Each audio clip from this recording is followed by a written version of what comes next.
ধাৰাবাহিক হিচাপে চলি অহা ভাগৱতৰ ৬ষ্ঠ স্কন্ধৰ যি ইন্দ্ৰ বৃত্তাসুৰ যুদ্ধ চলি আছে আপোনালোকে পাইছে যোৱা সপ্তাহত ইন্দ্ৰ বৃত্তাসুৰ যুদ্ধৰ মধ্যত বৃত্তাসুৰক বজ্ৰ অস্ত্ৰ দ্বাৰা ইন্দ্ৰই সোঁহাতৰ বাহুখন কাটি দিছিল এইখিনি গৈছে নহয় জানো বাৰু যা হওক আজি তাৰ পিছৰ পৰা আৰম্ভ হৈছে যেতিয়া সেই বৃত্তাসুৰে ইন্দ্ৰক অনেক জ্ঞান প্ৰদান কৰিছিল তাৰ পিছত পুনৰ যুদ্ধ হৈছিল যুদ্ধ মধ্যতে জ্ঞান দিছিল আৰু অৱশেষত ইন্দ্ৰই বজ্ৰ অস্ত্ৰ দ্বাৰা বৃত্তাসুৰ সোঁহাত কাটি দিলে আৰু যেতিয়া সোঁহাত কাটি দিয়াৰ পিছত সেই বৃত্তাসুৰে আৰু কালন্তক হয় বাওঁহাতে ইন্দ্ৰৰ লগত যুদ্ধ কৰি বাওঁহাতে অস্ত্ৰ প্ৰহাৰ কৰিছিল ইন্দ্ৰৰ কপালত আৰু সেই আঘাত পাই ইন্দ্ৰই পৃথিৱীত পৰি গৈছিল আৰু কিছু সময় মৃত্যু প্ৰায় হৈ গৈছিল আৰু যেনেবা ভগৱন্তৰ কৃপাত তেওঁ নমৰিল জীয়াই থাকিল ইতিমধ্যে সেই যে পৰি আছে পৃথিৱীত এতিয়া আকৌ বৃত্তাসুৰে ইন্দ্ৰক জ্ঞান দি আছে যোৱা সপ্তাহে জ্ঞান দিয়া আৰম্ভ হৈছে জ্ঞান দিয়া শেষ হোৱা নাই উপদেশ দিয়া শেষ হোৱা নাই আজি চলি আছে ইতিমধ্যে ইন্দ্ৰক কৈছে যে তুমি এই নাভাবিবা যে তুমি পৰাজয় হৈছো জয় তোমাৰে হ'ব মোৰ মৃত্যু তোমাৰ হাতত হ'ব কিন্তু এজন বিয়ে কেতিয়াও পৰাজয় স্বীকাৰ নকৰে দৰকাৰ পৰিলে তেওঁ নিজকে প্ৰাণ দিব বিয়ে কেতিয়াও কাপুৰুষৰ দৰে যুদ্ধ নকৰে বা যুদ্ধ এই পলাই নেযায় গতিকে তুমি জানি ল'বা যে এই ত্ৰিভুৱনত ব্ৰহ্মাকে আদি কৰি যিমানবোৰ দেৱ আছে দিন ৰাতিকে কৰি সকলোবোৰ ভগৱন্তইহে চলাই আছে আৰু এনেভাৱে চলাইছে ভগৱন্তই যেনেকৈ এজন মানুহে এজনীক পক্ষীক ধৰি তাক শিকাই বুজালৈ যেনেকৈ নচুৱাই ফুৰে তদনুৰূপ সেইজন ভগৱন্তৰ দেৱহৰিয়ে সকলোৱে সুখ দুখ দাতা সেইজনে হৈছে জয় সেইজনে হৈছে পৰাজয় যে আজি যুদ্ধ দুইজনে কৰিম জয় পৰাজয় কা হ'ব তুমিও ক'ব নোৱাৰা ময়ো ক'ব নোৱাৰো কেৱল মাধৱৰ হাততহে আছে জয় পৰাজয় ভাল বেয়া দুখ সুখ ভগৱন্তৰ হাতত আছে তোমাৰ হাততো নাই মোৰ হাততো নাই তুমি নাভাবিবা তুমি হাৰি গলো বুলি কাৰণ চোৱা ইয়াৰ আগত কৈ থৈ গৈছে এজন বীৰে যেতিয়া জয় হৈছে তেওঁ ডাইৰেক্ট জয় হোৱা নাই জয় হোৱা আগত কেইবাবাৰ পৰাজয়ো হৈছে হয়নে এখন খেল খেলিলে চাবচোন বাৰু হাৰি জিকিছে ডাইৰেক্ট জিকা নাই কিন্তু ডাইৰেক্ট যদি কোনোবাই জিকিছে পিছত কিন্তু হাৰি যাব এই কথাটো আজি বৃত্তাসুৰে ইন্দ্ৰক কৈ আছে অৰ্থাৎ আমাৰ মনুষ্যসকলক কৈ আছে জীৱনত যদি আমি বিষয় কৰ্মৰ পৰা আদি কৰি ভকতি কৰ্মলৈ যদি আমি ক'ৰবাত হাৰিছোঁ কিন্তু তাক আমি কেতিয়াও পিছুৱাই আহিব নালাগে যিটো কৰ্মত হাৰিছোঁ আমি আগুৱাই যাওঁ এদিন জিকিম নিশ্চয় সফলতা লাভ কৰিমেই কিন্তু আমাৰ কি হয় জানে অধৈৰ্যশীল আমি কৰিলোঁ এই কামটো নহ'লে যে বাদ দি দিলোঁ আচলতে সেইটো নহয় দুদিনমান ভক্তি কৰিলোঁ ধাম ডাঙৰ ভকত দেখালোঁ লাহে লাহে কি হ'ল ভকতৰ সংগ এৰিলোঁ নাম কথাৰ এৰিলোঁ সেয়া হ'ব নোৱাৰে বিষয় সংসাৰখন কৰিলোঁ সংসাৰখনত যদি ল'ৰা ছোৱালী টি-20 পুহিবলৈ যদি সংসাৰ এৰি ঘূৰি ফুৰোঁ হ'ব নেকি বাৰু সংসাৰ কৰিছোঁ যেতিয়া দায়িত্বটো লৈছোঁ যেতিয়া ভালদৰে কৰিম এদিন সংসাৰখনৰ সুখ হ'ব আজি দুখ হৈছে কাইলৈ সুখ হ'ব এই কথাখিনি আমাৰ বৃত্তাসুৰে ইন্দ্ৰক কোৱা চলে বুজাইছে সেই কৈছে সেইজন ভগৱন্তই সমস্তই প্ৰাণ মন বুদ্ধি বল সকলো সেইজন ভগৱন্তই মৃত্যু অমৃত্যু সেইজনে সকলো সেইজন ঈশ্বৰ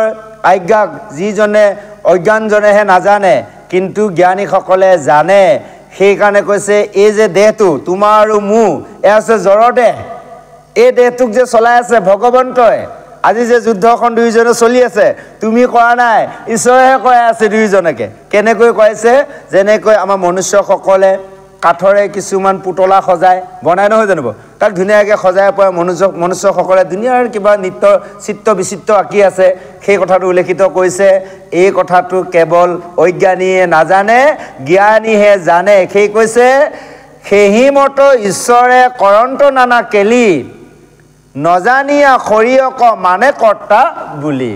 যে এনেভাৱে ঈশ্বৰে সকলো কৈ আছে যে আমি দুখ পাইছোঁ সুখ পাইছোঁ আনন্দ পাইছোঁ হয়নে ক'ৰবাত সন্মান পাইছোঁ ক'ৰবাত মানে আপোনাৰ অপমান পাইছোঁ ঈশ্বৰেহে কৈছে আমি সেইকাৰণে কাকো দুখ দিব নালাগে যদিও দিয়া অভ্যাস আছে লাহে লাহে এৰিব লাগিব যে নিজকে অকণমান হয় আমি বিষয়ত আছোঁ মায়াত আছোঁ কিবা এটা হ'লে কাৰোবাক আমি দুখ দিবলৈ চেষ্টা কৰোঁ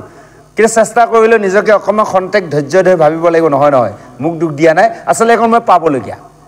এই অনুভৱটো আমাৰ আহিব লাগিব এই অনুভৱটো যদি আমাৰ আহিছে জানিম তেনেহ'লে আমি লাহে লাহে জ্ঞান অৰ্জন কৰিব পাৰিছোঁ যদি অহা নাই তেতিয়াহ'লে আমি গীতা শাস্ত্ৰ ভাগৱত সাধু সংগত থাকিও সদায় অজ্ঞানী দৰে হৈ আছোঁ এইখিনিকে জ্ঞান দিছে আজি এজন অসুৰে কাক দিছে ইন্দ্ৰ অৰ্থাৎ আমি যদি চাওঁ সেই ইন্দ্ৰ হৈছে আমাৰ মন ইন্দ্ৰিয় হয়নে বাৰু গতিকে এই মন ইন্দ্ৰিয়ৰ ইমান দুৰ্জন তাক এতিয়া কোনে দি আছে এটা অসুৰে জ্ঞান দি আছে অসুৰ আমাৰ আসুৰিক স্বভাৱ বুজে স্বভাৱে কেতিয়া ভাল কৰ্ম কৰে এইখিনিৰ পৰা বুজাইছে আমি কোনোবা এজন মানুহ বেয়া বুলি দুৰ্জন বুলি তাক যে আমি এৰি দিম নেমাতিম সেইটো কথা নহয় সজ্জন দুৰ্জন সকলো লগতে মানুহৰ মিতিয়ালি বন্ধুত্ব ৰাখিব লাগে কেতিয়াবা আমাক সেই দুৰ্জনেও উপকাৰ সাধন কৰিব এজন দুৰ্জনৰ লগতো ভাল গুণ আছে হয়নে প্ৰভু ভাল গুণ আছে কিন্তু বেয়া মানুহ এজনৰ লগতো ভাল গুণ আছে ভালৰ লগতো ভাল আছে ভালৰ লগত বেয়াও আছে কিন্তু এজন বেয়া মানুহৰ লগতো এনে এটি ভাল গুণ আছে সিও কিন্তু আমাক এজন সজ্জনকো বিপদৰ পৰা উদ্ধাৰ কৰিব পাৰে সেইকাৰণে আজি এজন অসুৰে এজন দেৱতাৰ ৰজাক আজি জ্ঞান দিব পাৰিছে সেইকাৰণে কৈছে আয়ু বল সম্পত্তি ঐশ্বৰ্য আছে যত নুখুজিলে কালে আনি মিলাবে আগত হয়নে আমাৰ আয়ুস যশ যিমান ঐশ্বৰ্য বিভূতি আমি ভগৱন্তৰ ওচৰত বিচৰা প্ৰয়োজন নাই সময়ৰ গতিত ভগৱন্তে ইনেই দিব তাৰ মূল উদ্দেশ্য হৈছে কি আমি কৰ্ম কৰিব লাগিব যদি কওঁ এই ঈশ্বৰে যি দিয়ে তাকে খাম আৰে আপুনি মই যদি একো এটা কৰ্ম নকৰোঁ ঈশ্বৰে ঘৰত বহি থাকিলে দিব নেকি বাৰু হয়নে বাৰু নিদিব আমি হাতেও কিবা এটা কৰ্ম কৰিব লাগিব তাৰ ফলটো ঈশ্বৰে দিব কৰ্ম নকৰাকৈ ফল বিচাৰিলে পাম কেতিয়াও নেপাওঁ হয়নে বাৰু এতিয়া যিসকলে অফিচৰ চাকৰি চৰকাৰী চাকৰি কৰে যদি ডিউটি নকৰে দৰমহা দিব নেকি কেতিয়াও নিদিয়ে দোকানীজনে আমাৰ পুতুপুৰুষে যদি দোকানখন নুখোলে কোনোবাই সেই ঘৰতে টকা দি যাব নেকি কেতিয়াও নিদিয়ে গতিকে কৰ্ম কৰি যোৱা কৰ্মৰ লগত ফল আছে যিজনে জানে এই যে আমি ইতিমধ্যে ক'লোঁ জয় পৰাজয় হয়নে বাৰু যশ আৰু দুখ সুখ মৰণ জনম এই সমস্ত যে ঈশ্বৰে কৰাইছে বুলি যিজনে জানিছে সেইজনে হৈছে মহাপুৰুষ আৰু তাকেহে গোটেই জগতে বখনাই আৰু সেইজনকে সকলোৱে সেৱা কৰে এতিয়া আমাক সকলোক এনেই সেৱা কৰি আছে লোকসকলে আমি জনাই নাই হয়নে বাৰু কিন্তু এই যে আমাক সেৱা কৰি আছে তেতিয়া আমি ভাবি ল'ব লাগিব সকলো জগতৰ লোকে সকলোৱে যদি আমাক এনেভাৱে সেৱা কৰিছে জনা বুলি তেতিয়া আমি জানিবলৈ চেষ্টা কৰিব লাগিব এইকাৰণে আমাক জ্ঞান দি আছে আহক আমি পিছৰ পদলৈ আগবাঢ়িছোঁ জয় কৃষ্ণ দেখাইন্দে কোন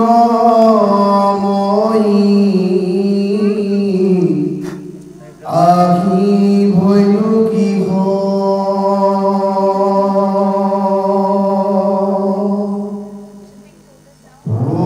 জগত সে দিলায়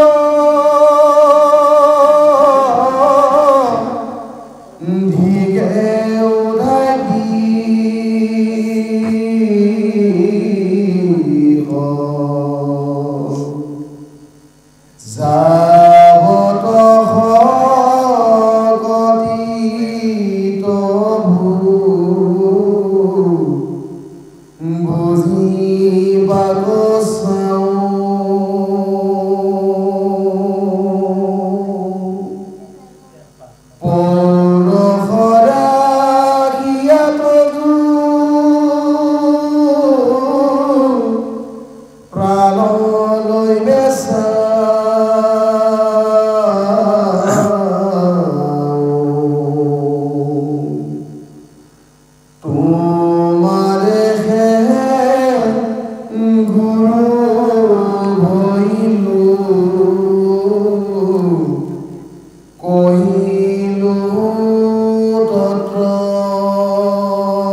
শান্তেও সমৰক ৰোগকতো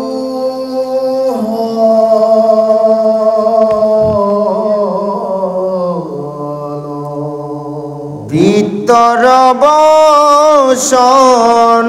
ছয় খুনি দেৱৰাজ হাতে বজ্ৰ তুলি লৈলা দূৰ ভৈলা লাজ বিত্ৰক প্ৰশংসি পাছে বুলিলা বচন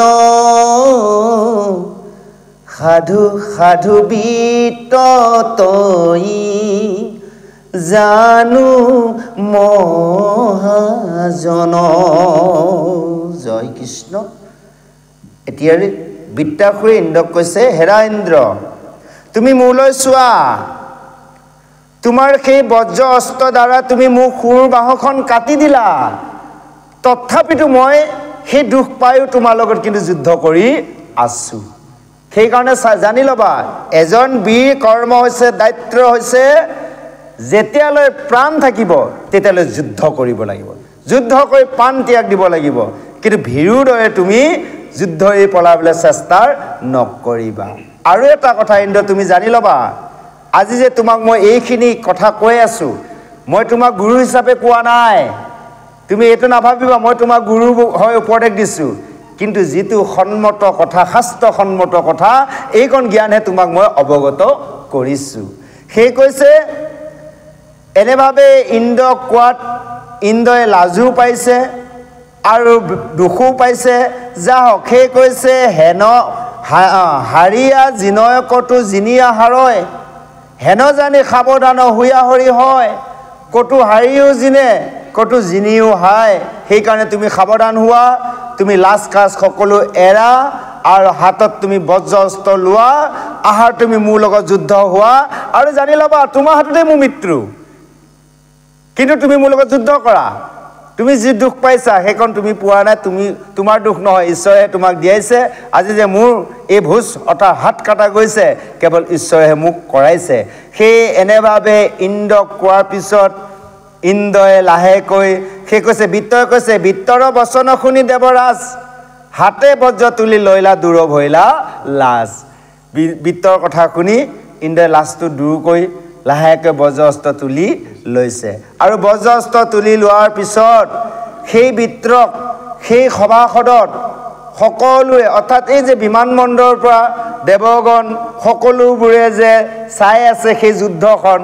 সকলোৱে কেৱল বিত্ৰক প্ৰশংসা কৰিছে, সাধু সাধু বিত্ৰ, এইজন এজন মহাজন বুলি। এতিয়া যে এই যে বিত্ৰই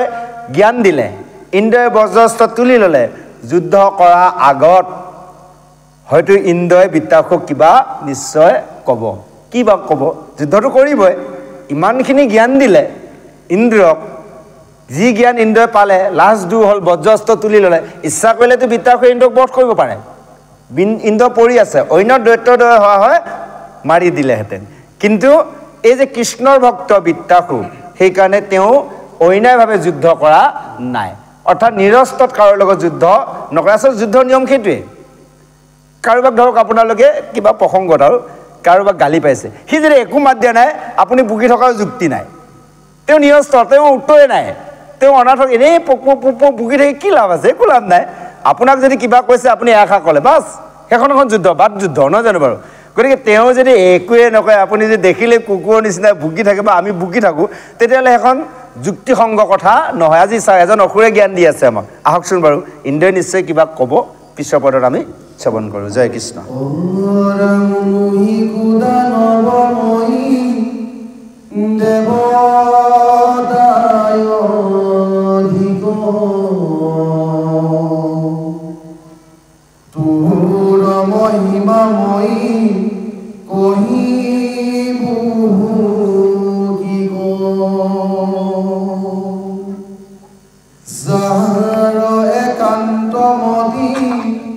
হৰি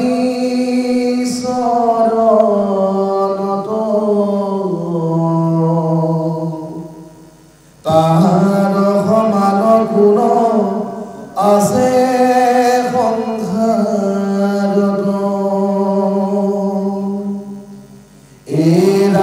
তৈলোকৰ ঈশ্বৰ যিটো নাৰায়ণ হৰি যাৰ নাম চিতে ভৰি মহাকালো ধৰি এই ৰাম পুত্ৰ ভৱে যিটো ভগৱতী পাৰি সকলো প্ৰকাৰে তই তাহাক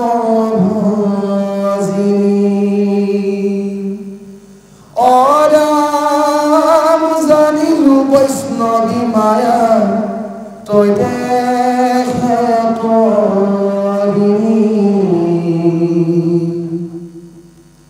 অসুৰ স্বভাৱ তেজী কৃষ্ণ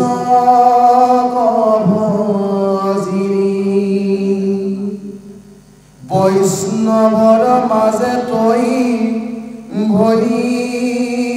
একজন তোকে সুমহিনী ৰন্তে ত্ৰিভুৱন এহিতু ৰমাচৰ্য বুজন নজায়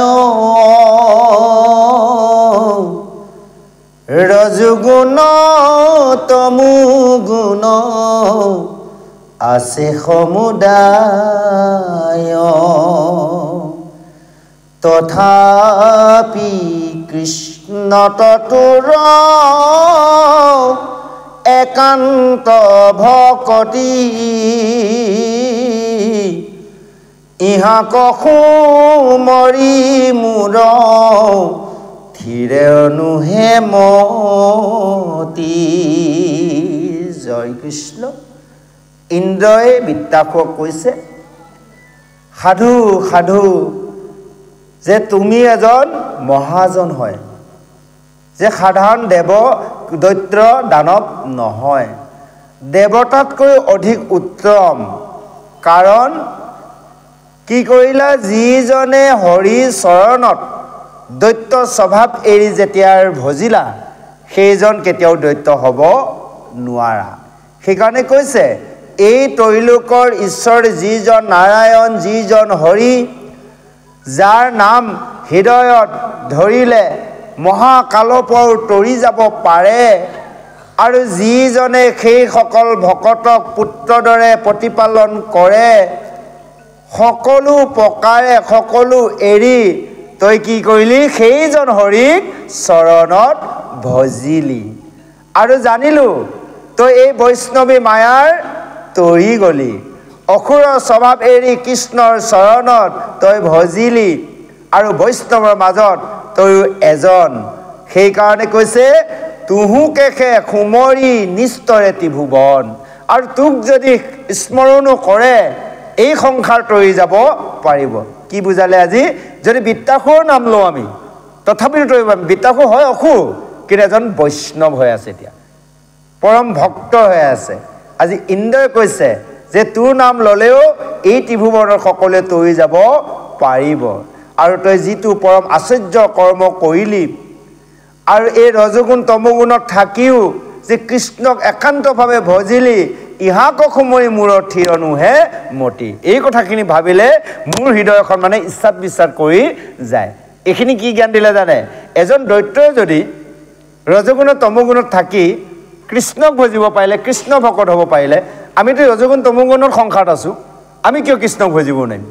আমিও ভজিব পাৰিম তাক আমি অনুসৰণ কৰিব লাগিব বৃত্তাসুৰ আমি একোজন অসুৰ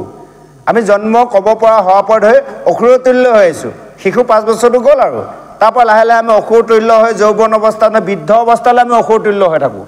এই অসুৰৰ তুল্য আজি অসুৰজনে ৰজগুণ তমগুণত থাকি অসুৰ বৃত্ত এৰি কেৱল কৃষ্ণক ভজিছে ইন্দ্ৰৰ লগত যুদ্ধ কৰাৰ কাৰণ হৈছে কি ইন্দ্ৰৰ হাতত তেওঁ মৃত্যু হ'ব লাগিব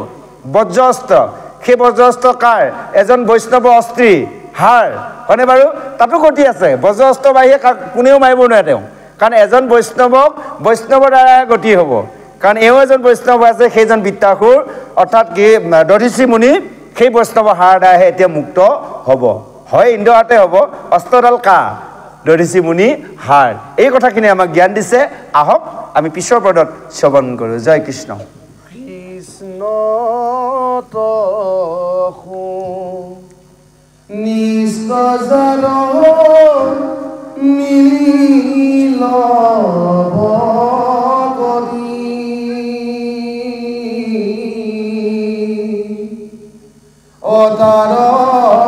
অতাৰয়াগে তুস্ৰ গুণ বিষয়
বজ্ৰপতি সপাখন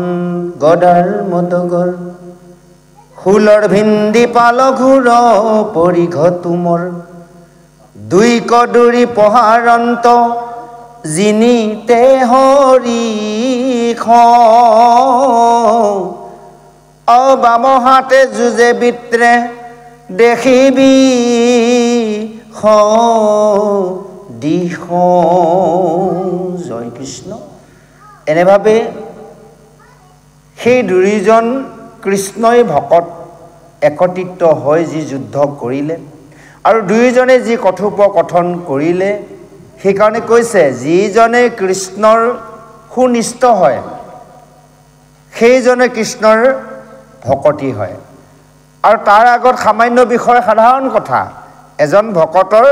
মানে কৃষ্ণৰ একান্ত ভকতৰ ওচৰত বিষয়টো সাধাৰণ বস্তু সেইকাৰণে কৈছে যিজনে অমিত সিন্ধুত গা ধুলে তেওঁ আৰু সুগন্ধিৰ সাগৰত কেতিয়াও গা নুধুৱে কিন্তু আমি মানুহসকলে ধুই আছোঁ কিন্তু আমি ভকতৰূপীসকলে ধুই থাকোঁ তাৰমানে কেনেকৈ কৈছে এয়া হ'লে অমৃত সাগৰ ইয়াত আমি গা ধুইছোঁ স্নান কৰিছোঁ কিন্তু আকৌ আমি যে বিষয়ত যে কৰি আছোঁ বিষয় কৈছোঁহে তাৰ বাদে আকৌ বিষয় এৰিব নোৱাৰি এই শাস্ত্ৰ ভকতকো কেতিয়াবা এৰি দিছোঁ হয়নে বাৰু আজি এইখিনি জ্ঞান আমাকহে দি আছে ইন্দক দিয়া নাই অৰ্থাৎ আমাৰ এই মন ইন্দ্ৰিয়টোৱে যে ইটো কওঁ সিটো কওঁ ইটো খাওঁ কৰি থাকে সেইকাৰণে মন ইন্দ্ৰিয়টোৰ বাবে আজি বিত্তাসু অসুৰে এইকণ জ্ঞান দিছে কৈছে অমৃত সিন্ধুত পৰি কিয়া কৰে যিটো সুগন্ধ গত্তত জল কি কৰিবে সিটো এতিয়া আমাৰ সুগন্ধিহে এইটো বিষয় সংসাৰত ধন ঐশ্বৰ্য বিভূতি পুত্ৰ ভাইজা এইটো সুগন্ধিহে একোতো নাই হয়নে বাৰু কিন্তু এয়া সুগন্ধি নহয় কিন্তু এয়া অমৃত হয় যি অমৃতৰ দ্বাৰা আমি জীৱক তৰাব পাৰোঁ আৰু যি সুগন্ধি দ্বাৰা আমি জীৱক মাৰিবও পাৰোঁ অৰ্থাৎ বাৰে বাৰে যে জন্ম মৃত্যু চক্ৰত পৰি আছে তেতিয়াহ'লে মৰা জীয়াটো চলি আছে আৰু যদি আমি তৰি গ'লোঁ তেতিয়া জন্ম মৃত্যু চক্ৰ নাই এই কথাখিনিকে আজি ইন্দ্ৰক দিয়াৰ চলে আমাক বিত্তাসুৱে জ্ঞান দিছে সেয়ে কৈছে এনেভাৱে দুয়োজনে কৈছে পৰীক্ষিতক কৈছে আজি সুগুৰুদেৱে হে ৰাজন পৰীক্ষিত এনেভাৱে দুয়োজনে পৰম কৃষ্ণৰ ভকত দুয়োজনে আলোচনা অৰ্থাৎ জিজ্ঞাসা আলোচনা কৰিলে কেৱল কৃষ্ণ কথাহে কৃষ্ণৰ ৰূপৰ কথা সেনেভাৱে দুয়োজনে কি কৰিলে যে আলোচনা কৰোঁতে সেই সিদ্ধৰ মুনিগণে তৈলোকৰ সেই বিত্তৰ আৰু পুৰন্দৰ দুয়োজনকে প্ৰণাম জনাইছে দুয়োজনকে সাধু বুলি প্ৰশংসা কৰিছে পুনৰ দুয়ো অস্ত্ৰ লৈ দুয়োজনে যুদ্ধ কৰিছে ইফালে এখন বাওঁ হাতে অকলে বিত্তাসুৰে যুদ্ধ কৰিছে দুয়োজনে দুয়োজনলৈ অস্ত্ৰৰ প্ৰহাৰ কৰিছে ইজনৰ অস্ত্ৰৰ সিজনে কাটিছে সিজনৰ অস্ত্ৰৰ ইজনে কাটিছে এনেভাৱে যুদ্ধ কৰিছে আহক আৰু কেনেভাৱেনো যুদ্ধ কৰিছে দুয়োজনে ইন্দ্ৰই দুয়ো হাতে আৰু বিত্তাসুৰে এখন হাতে আহক সেই এখন হাতে কিমান যুঁজিব পাৰিছে ইন্দ্ৰইনো দুখন হাতে কিমান যুঁজিব পাৰিছে পিছৰ পদত দিয়া আছে আহক আমি শ্ৰৱণ কৰোঁ জয় কৃষ্ণ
মাধৱৰ দাস নপাৱে প্ৰয়াস তেজন্তে তাস দুয়ো সলসলিহাস ইন্দে সুমৰন্ত জয় কৃষ্ণ ভগৱন্ত বিত্তে সুমৰন্ত হৰি অচিত্ৰ অনন্ত সিংহে যেন জাম্বন্ত কিঞ্চিতো নপাবন্ত করন্ত একান্ত দুয়ো মহাবলবন্ত মারি মারি জুংকারন্ত বুলে রাম হরি তেখন বাতু শুনিয়ানে বুলে উচ্চ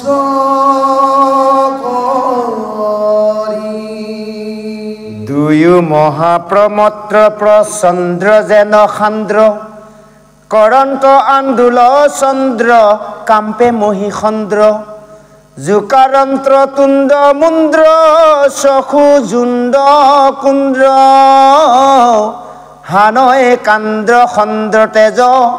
বজাই ভিন্দা ভিন্দ্ৰ জয় কৃষ্ণ। এনেভাৱে দুইজনলৈ অস্ত্ৰ প্ৰহাৰ কৰিছে। ইজনৰ অস্ত্ৰ সিজনে খণ্ডৰ কৰিছে, সিজনৰ অস্ত্ৰ ইজনে খণ্ডৰ কৰিছে। দুয়োজনে সুবিধা বুজি বুজি অস্ত্ৰ প্ৰহাৰ কৰে, কোনেও কাকো একো কৰিব পৰা নাই। আৰু দুয়োজনে যুঁজি যুঁজি ভাগৰুৱা হৈ গৈছে, দীঘল দীঘল নিশ্বাস টানিছে। খুব কষ্ট লাগিলে, দীঘল দীঘল উশাহ টানে নহয়, তেনেভাৱে উশাহ টানিছে। আৰু সন্মুখত দুয়োজনে যুদ্ধ কৰিছে। অস্ত্ৰ লাগি প্ৰকাণ্ড প্ৰকাণ্ড শব্দৰ ধ্বনি উঠিছে। দুয়োৱে এনেভাৱে অবিশ্ৰাম যুদ্ধ কৰিছে।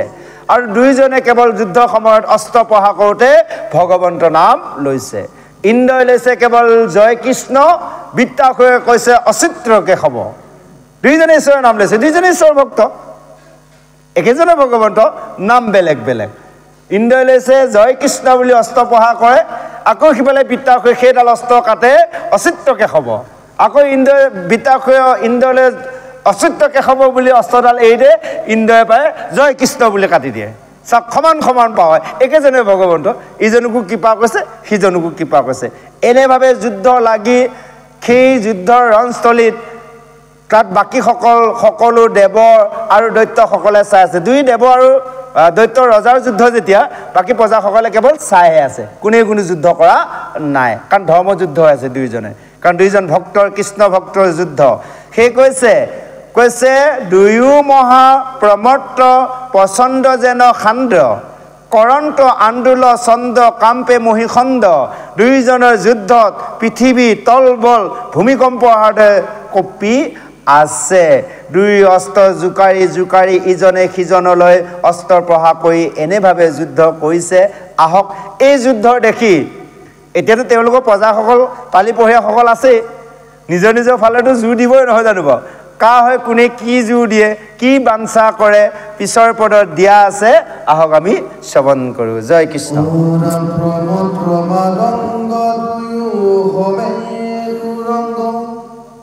পৰে অস্ত্ৰ হস্তয়ঙ্গে বাজে ঠন্দ ঠঙ্গ দেখা বন্ত অঙ্গ ভঙ্গ তুলা বন্ত সঙ্গ ফুকাৰন্ত ভুজঙ্গ যেন নাহি জয় ভঙ্গ খান বামহাতে যুঁজে বিত্ৰাসুৰ তথাপিতো টাংকন বাৰন্ত পুৰন্দৰ সুৰ মুনিগণৰম নত মহাভয় বুৰে জুনু সমূলিহা ৰন্ত হৰি ঘনে ঘনে ইন্দ্ৰকৰন্ত্ৰ আশীৰ্বাদ বধন্তু বিত্ৰক ইন্দে খণ্ডন্তু বিষাদ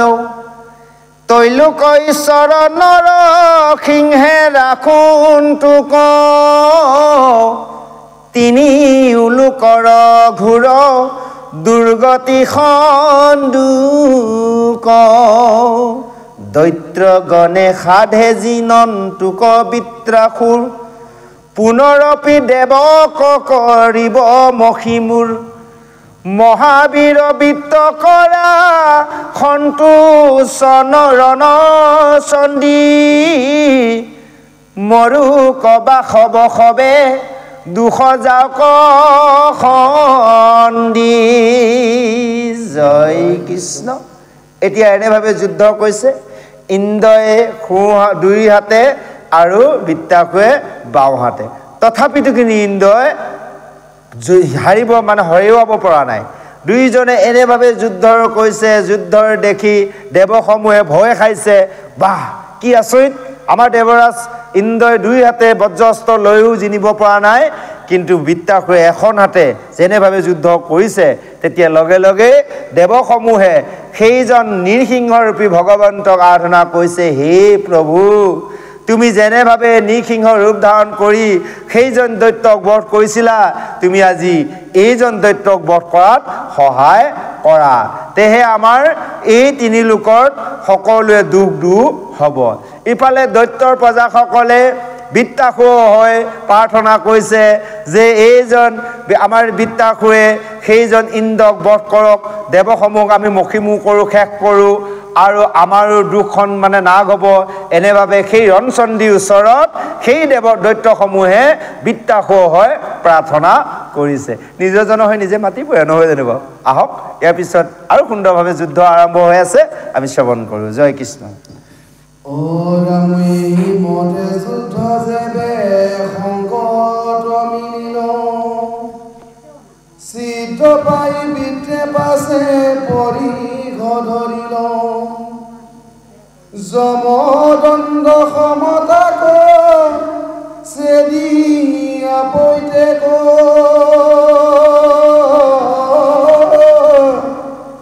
ইন্দ্ৰ কলাগিয়া বাম হাতে হানিলে দেখিন দেৱজ ধৰি লেক আঠে বেঠে বিতৰ পৰিঘ কাটি পেলাই লবাততে আঘু আমুঘ বজৰ কথা কহন নাযায় অপৰিঘক কাটিয়া বিত্ৰক খেদি যায়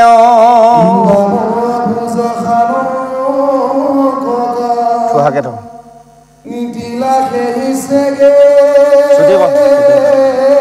মাত ভাঙি ছুটি কথা ইন্দ্ৰ কহাতক ভুনু আহি ভৈলবে পৰিঘকে বাহুকে কাটিলা একেবাৰে সাধু ইন্দ্ৰ ভূমি প্ৰশংসিল দেৱাসুৰে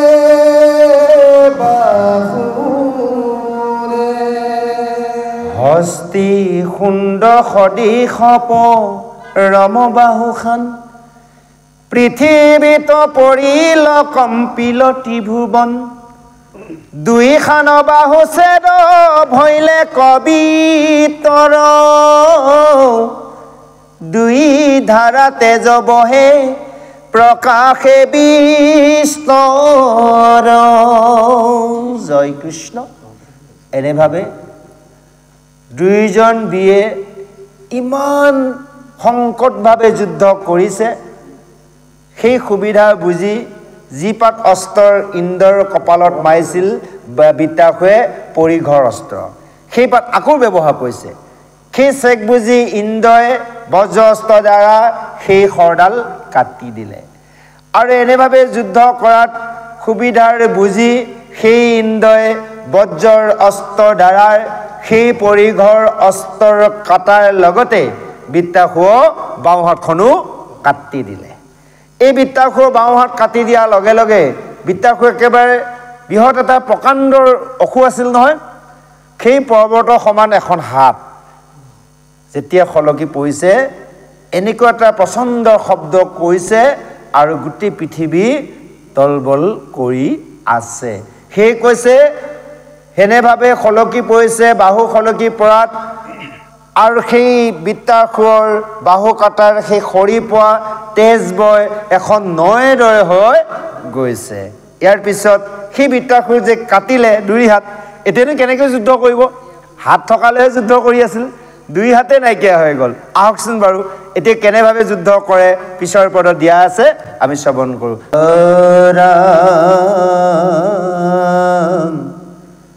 পূৰ্বে পৰ্বতৰ যেন পখাকে চেদিল আকাশৰ পৰা যিটো ভূমিত পৰিল দুই ধাৰা তেজৰ যেন নদী বহি যায়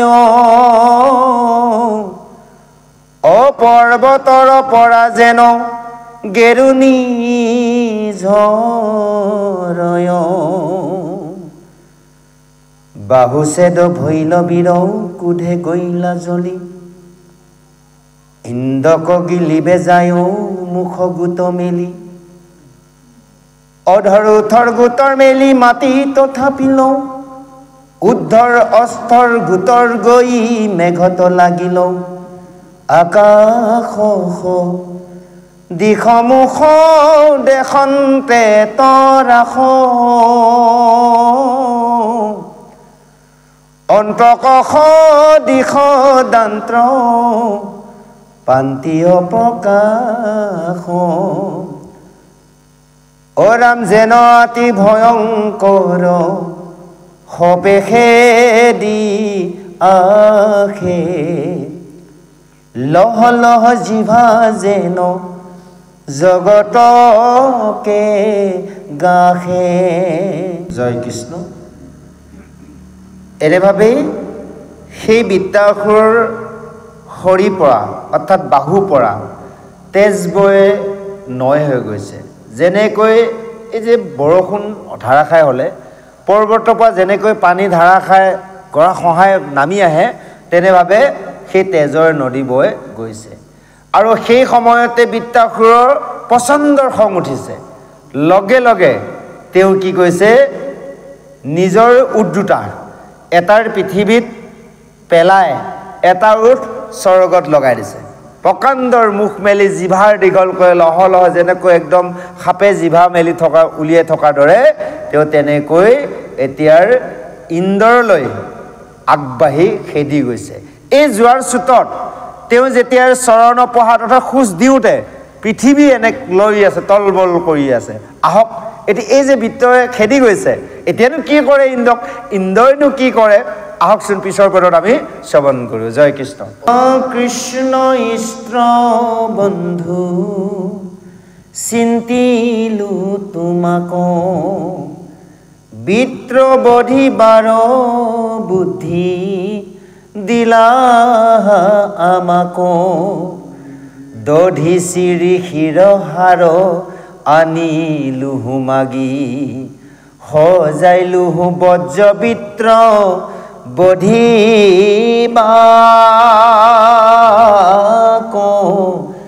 লাগি জয় কৃষ্ণ এনেভাৱে সেই বিত্ৰই মুখ মেলি জিভা উলিয়াই খেদি গৈ ইন্দ্ৰক ঐৰাৱতসহ গিলি পেলালে যেনেকৈ অজগৰে হস্তি গিলাৰ দৰে থিয় থিয় গিলি দিলে এই যে গিলি দিয়াৰ লগে লগে সেই প্ৰজাপতি আৰু মহাৰ ঋষিসকলে চন্দ্ৰ সূৰ্য বায়ু বহ্নি কুবে বৰুণ অষ্টবসু সকলোৱে কান্দিছে ইন্দ্ৰৰ গুণ গাই গাই হৰি হৰি ইন্দ্ৰৰ ত্ৰিদশৰ অধিকাৰী আছিল অৰ্থাৎ তিনি তৈলোকৰ সেই দানৱে গিলি পেলালে তৈলোক ধ্বংস হৈ গ'ল কাৰণ ৰজা নাইকিয়া দেশৰ কি মূল্য আছে যাৰ যি মন যায় তাকে কৰিব সেই কৈছে ত্ৰিদশৰ দেৱতাক আজি গিলি পেলালে সেইজন অসুৰে আৰু আমাকো গিলিব বেছি সময় নাই ঘৰৰ মুৰব্বীজনক যেতিয়া পেলাব পাৰিলে বাকী সকলক পেলোৱাটো ডাঙৰ কথা নহয় আমাকো গিলিব এনেভাৱে সকলোৱে হাহাকাৰ লাগিছে তেতিয়া অৱশেষত কৃষ্ণৰ চিন্তা কৰিছে দেৱসমূহে যে হা কৃষ্ণ ইষ্ট বন্ধু তোমাক আমি চিন্তা কৰি সেই বিত্তক বঢ়া উপায় বিচাৰিলোঁ তুমি আমাক উপায় দিলা সেই দধিচি মুনুৰ হাৰ মাগি আনিবলৈ আৰু তাৰ দ্বাৰা বজ্ৰ নিৰ্মাণ কৰিবলৈ আনিলোঁ আমি বজ্ৰ নিৰ্মাণ কৰিলোঁ কোটা সেই বজ্ৰই দেখোন আমি ইন্দ্ৰক কি কয় বিত্তাসুক বধ কৰিব নোৱাৰিলোঁ কেৱল সেই বজ্ৰ দ্বাৰা বিত্তাসুৰ দুই বাহুহে আমি কাটিব পাৰিলোঁ এই দেৱসমূহে এতিয়া কৃষ্ণক আৰাধনা কৰিছে আহক ইয়াৰ পিছত আৰু সুন্দৰভাৱে আগবাঢ়িছে আমি শ্ৰৱণ কৰোঁ জয় কৃষ্ণ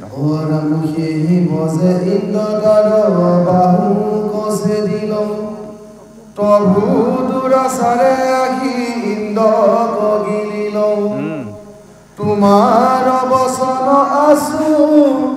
মুকুট দহাই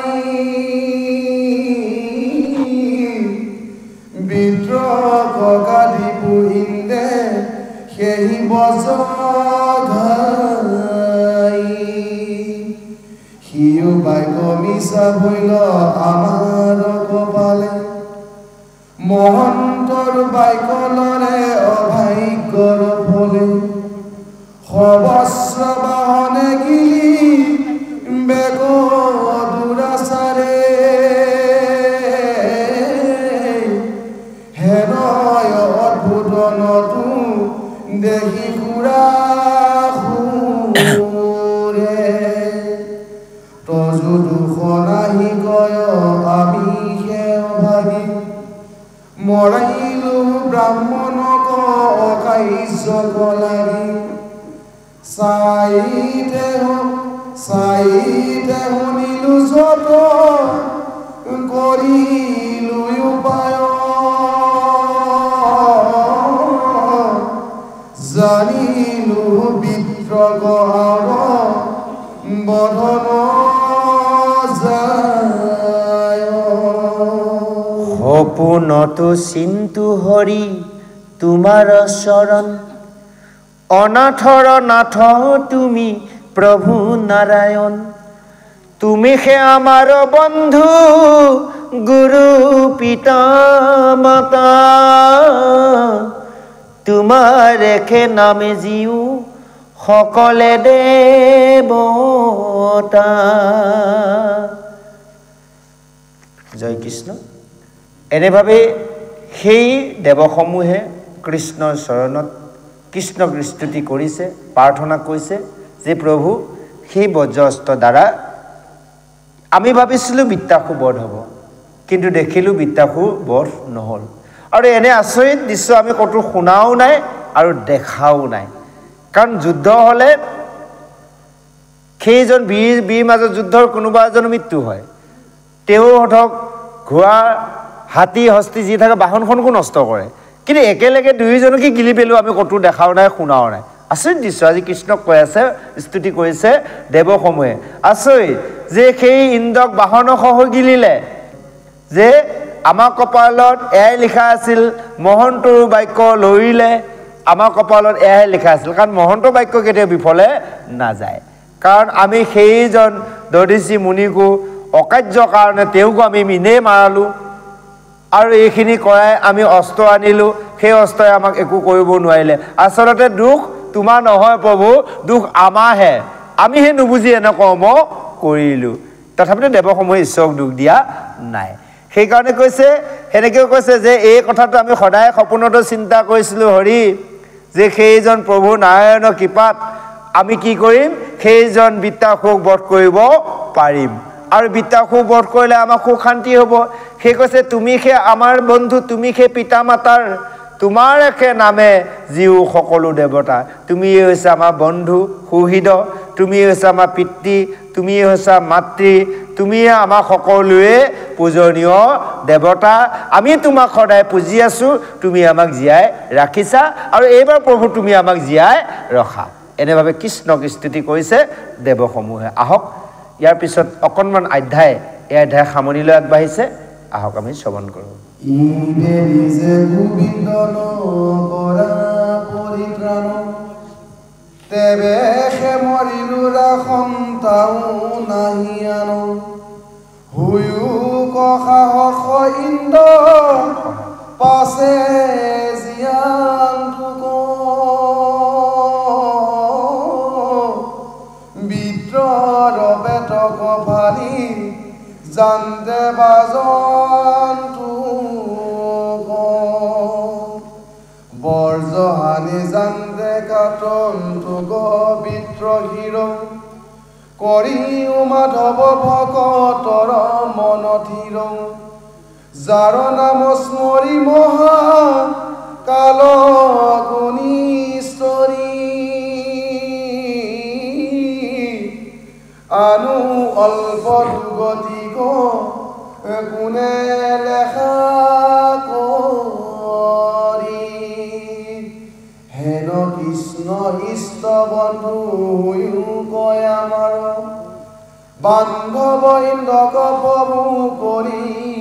উদ্ধাৰ ইবেলি আমাক প্ৰভু বহায় পুৰিত এহি বুলি কাকুতিক ৰন্ত বিপৰীত। জয় কৃষ্ণ। এনেভাৱে দেৱসমূহে কৃষ্ণ প্ৰভু ভগৱন্তক প্ৰাৰ্থনা কৰিছে যে হে প্ৰভু, প্ৰতিটো মুহূৰ্ততে তুমি আমাক ৰক্ষা কৰি আহিছা,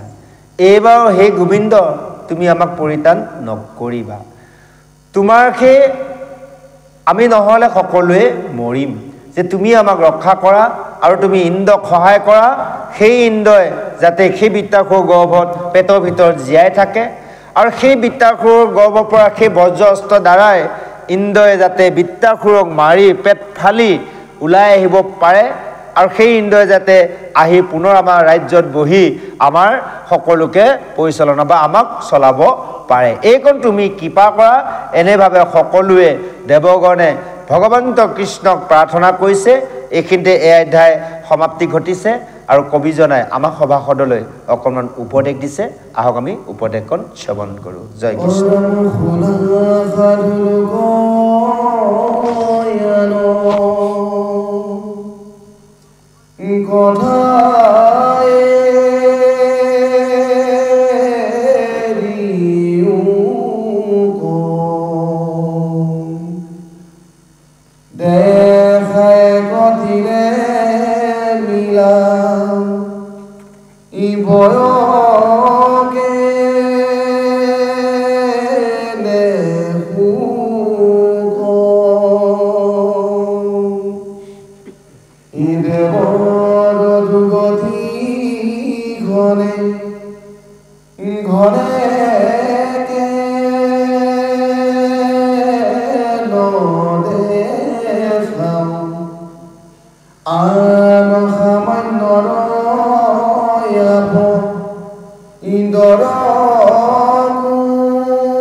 জনে লয়া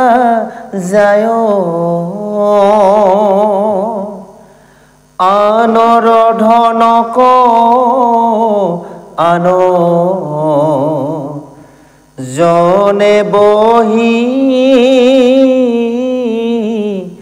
খায়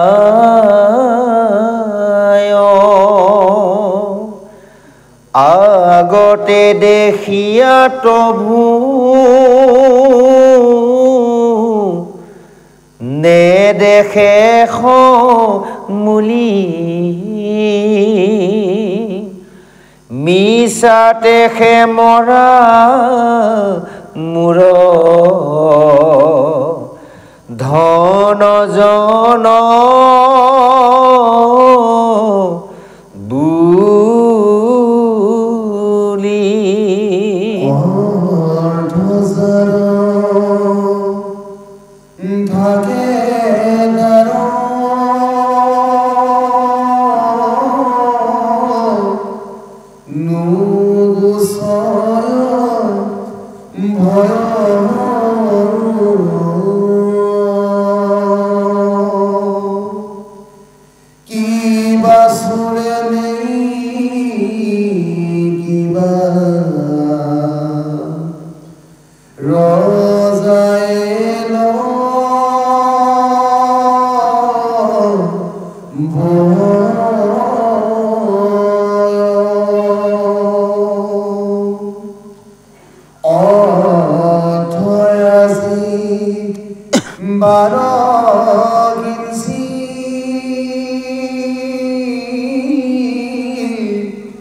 জানি অৰ্থৰ জনে এৰিও আকুশ কৃষ্ণে যেন দেন্ত তাতে হৈও কখন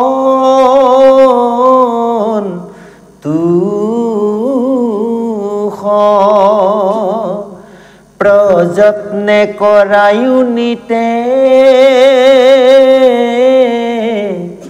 হৰিৰ উৎসৱ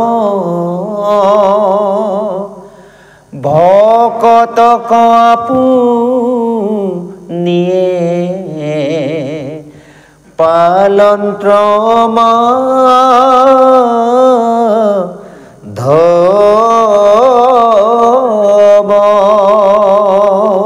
জয় কৃষ্ণ।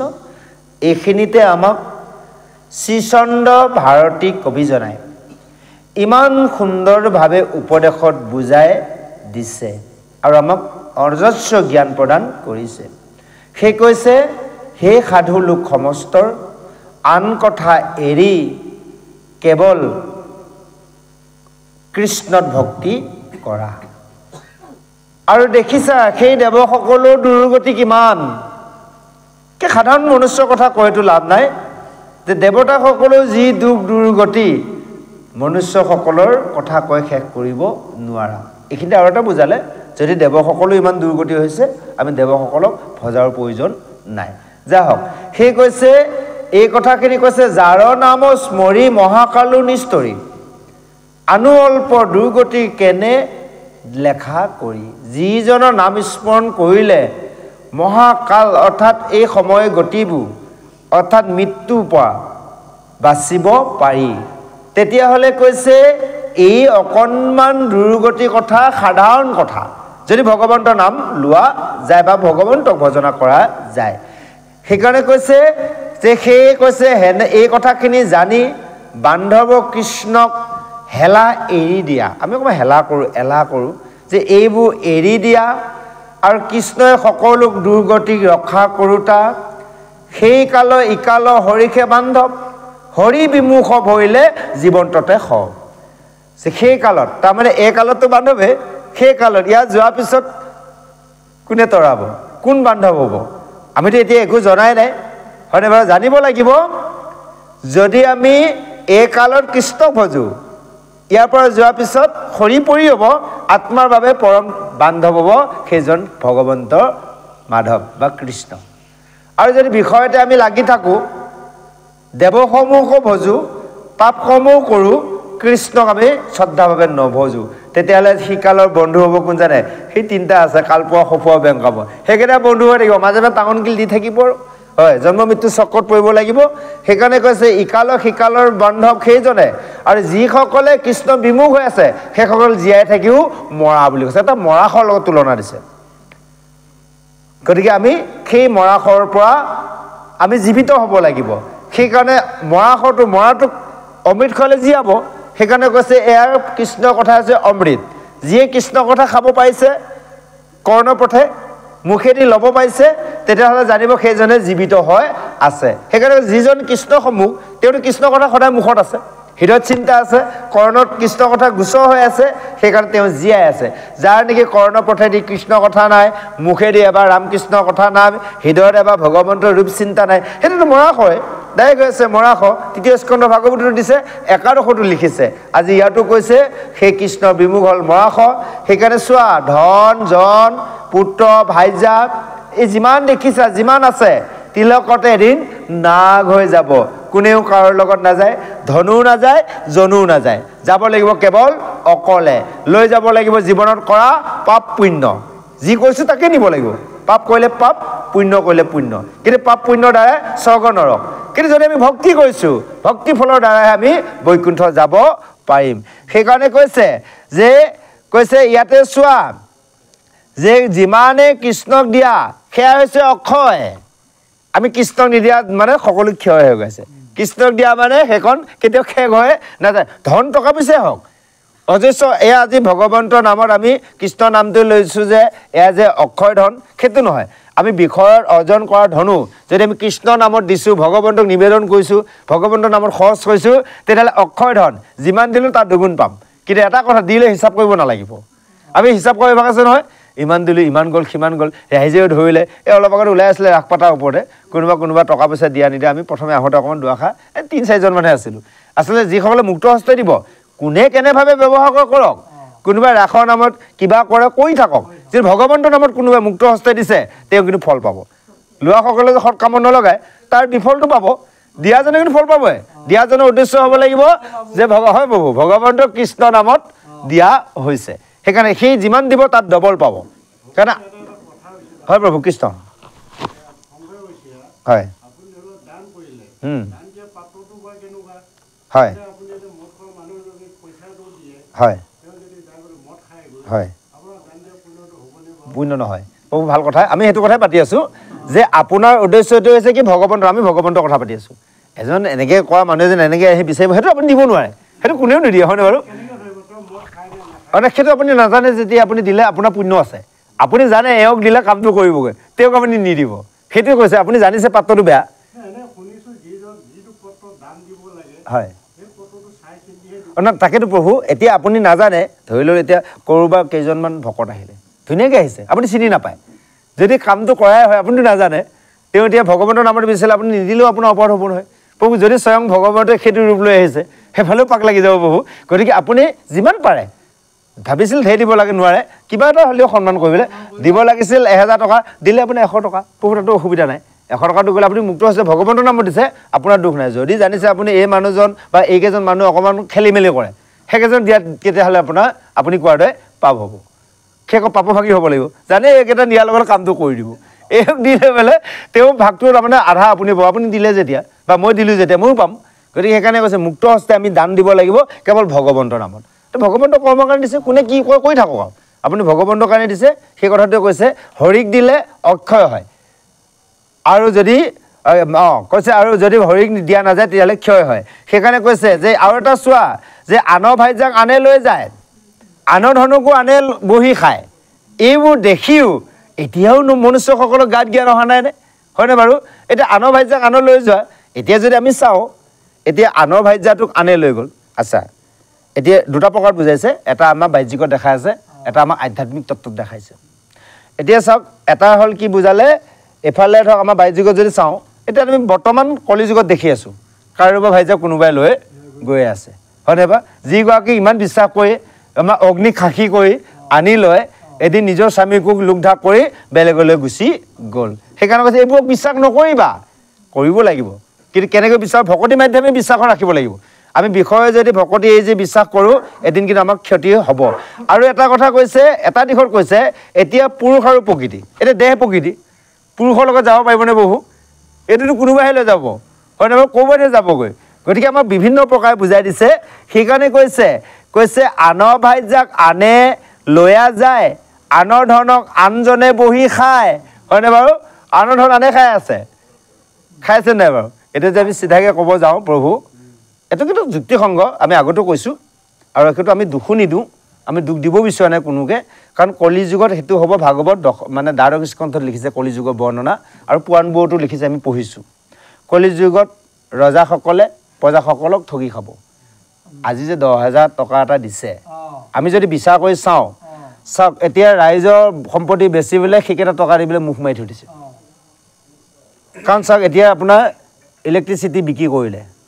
এয়াৰপৰ্ট বেচিলে ৰেলৱে কাৰ ধন এইবিলাক তেলৰ হেৰি বেচি দিলে কাৰ ধন এইবোৰ এইটো আমাৰ আপোনালোকৰ ধন নহয় নেকি তাৰ পৰা আমাক 10,000 এটা এখন ঘৰত কোনোবা ঘৰনে 20,000 পাইছে সেইটো টকা আমাৰ কি হ'ব কত কোটি কোটি টকা তেওঁলোকে মাৰি আছে হয়নে বাৰু গতিকে এই আছে আনৰ ধন আনে খাই আছে আমাৰ ৰাইজৰ ধন খাইছে প্ৰসংগতে পাতিছোঁ আমি কাকো দুখ দিয়া নাই দুখ দিব বিচৰা নাই কাৰণ এইটো কলি যুগৰ বৰ্ণনা লিখিছে এইটো হ'বই আৰু এইটো নহ'লে সেইজনে ৰজাও হ'ব নোৱাৰিব আৰু সেইজনক কোনো প্ৰজাই ৰজা নাপাতে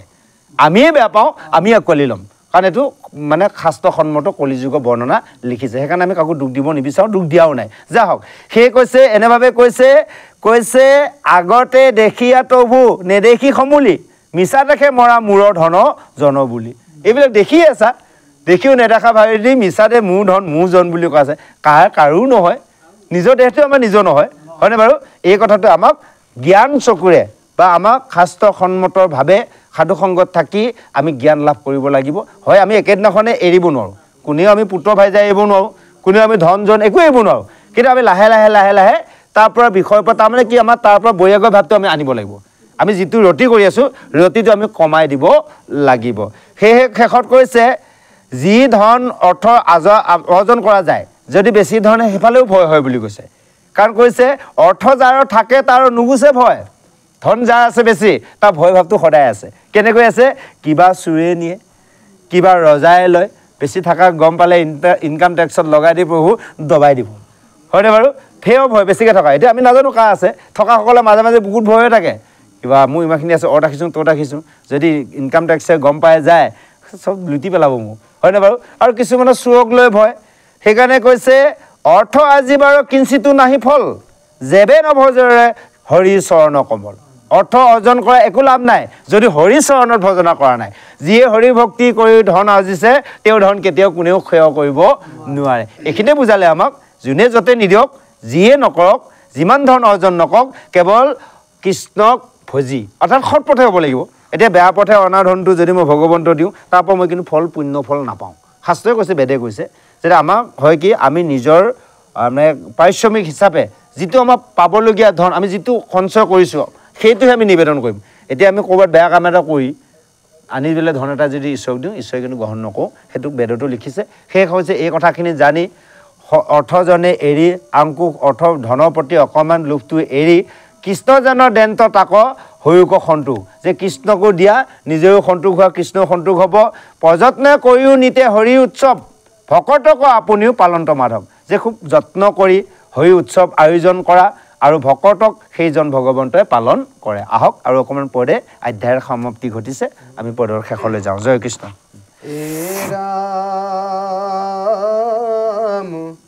তাহাৰে খেধন জন জীৱন সম্ফল কৰাবে কৃষ্ণত নিতে যাতা কৌতূহল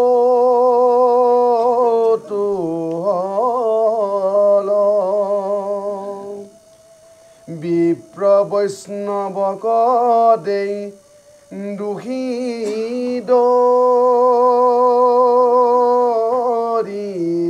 দৰিদ্ৰক গৃহতে থাকিয়া সিটো জিনে অনন্তক যিটো ধন ৰাখি বিষ্ণু বৈষ্ণৱক নেদেই গিহাগত ভৈলে তাক নাই বুলি খেদে মাধৱৰ নাম ধৰি বৈষ্ণৱ বোলাবে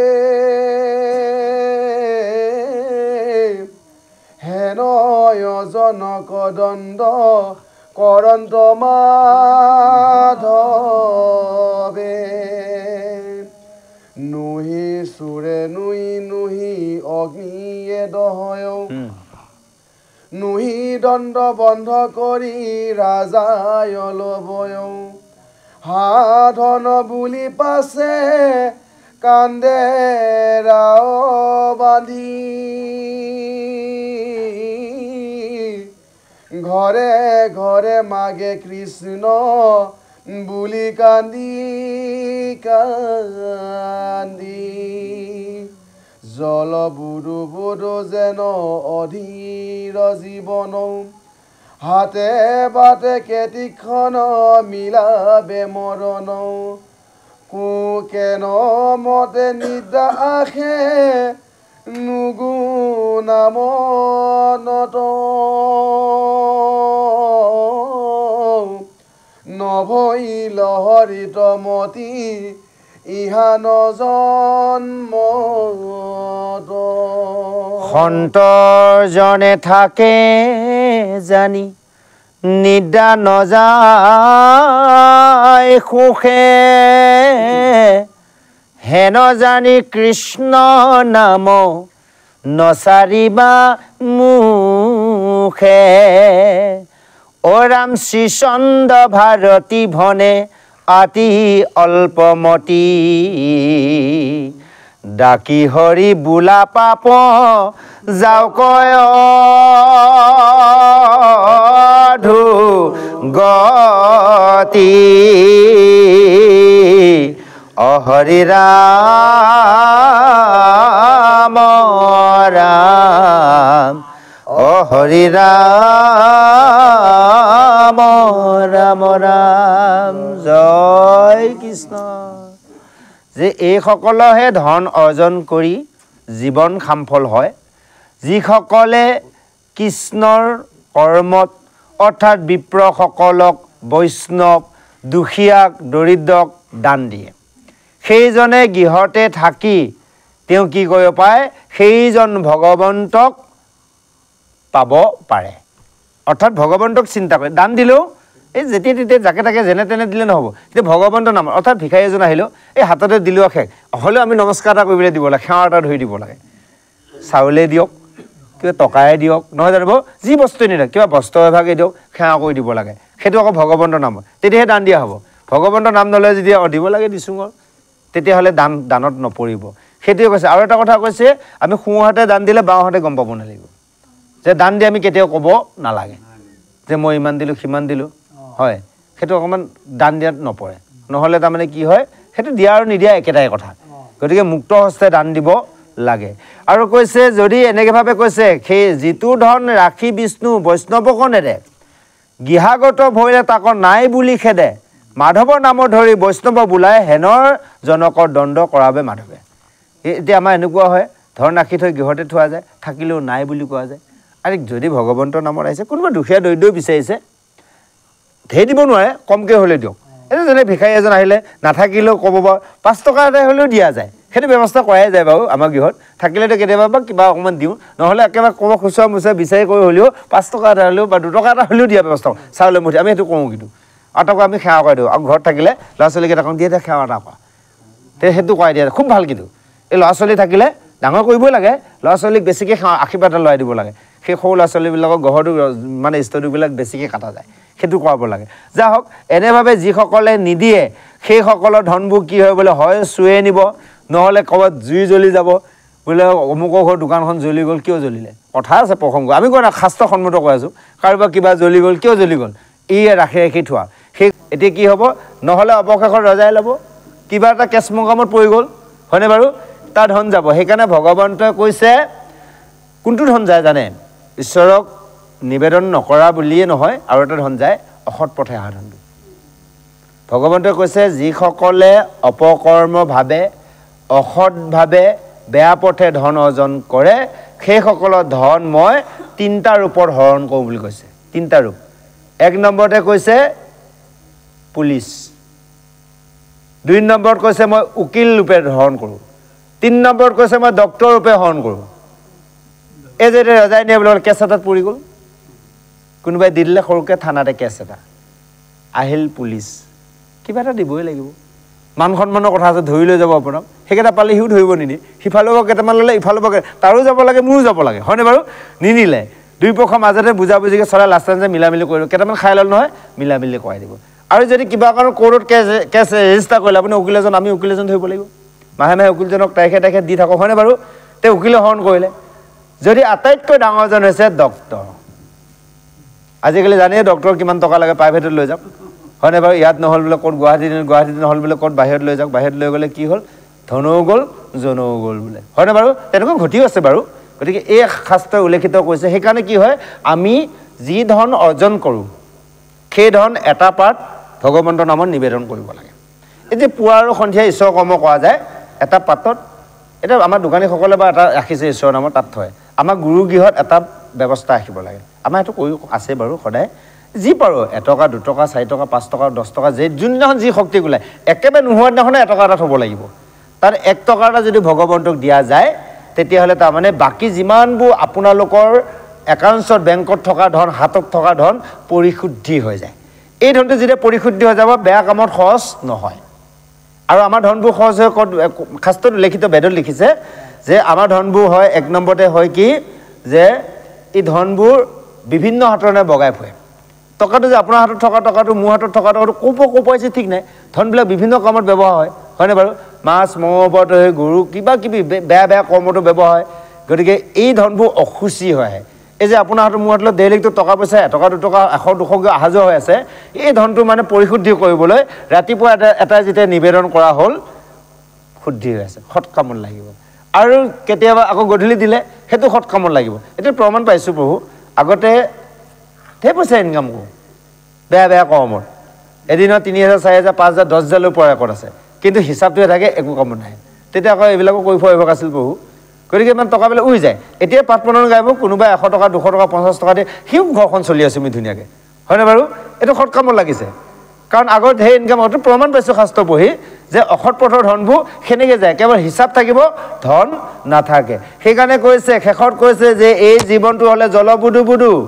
অথিয় জীৱন কোনদিনাখন ক'ত বাটে ঘাটে মৰণ হ'ব কোনো ঠিকনা নাই সেইকাৰণে কি কৰা সকলোৱে সজ্জনে থাকি জানি নিদ্ৰা নাযায় মুখ সুখে হেন জানি কৃষ্ণ নামৰ নচাইবা মুখে সেইকাৰণে সজ্জনসকলে এই কথাটো জানি ৰাতি বেছি টোপনি নামায় গৃহত থাকি কেৱল কৃষ্ণকে চিন্তা কৰে থাকে প্ৰভু যে মোৰ অন্তিম সময়টো কেতিয়া পৰে এই প্ৰভু এনেকৈ তোমাৰ নামটো লৈ যাব পাৰোঁ যাতে য'তেই মোৰ মৃত্যু নহওক সজ্জনসকলৰ হ'লে কাম সেইটোৱে এনেভাৱে সজ্জনসকলে কয় অৱশেষত শ্ৰীচন্দ্ৰ ভাৰতীয়ে সকলোকে কৈছে নিজে অল্পমতি হয় সকলোৱে হৰি নাম মুখত লোৱা আৰু সকলোৰে লগত লাগি থকা পাপবোৰ অধোগতি যাব মানে শেষ হৈ যাব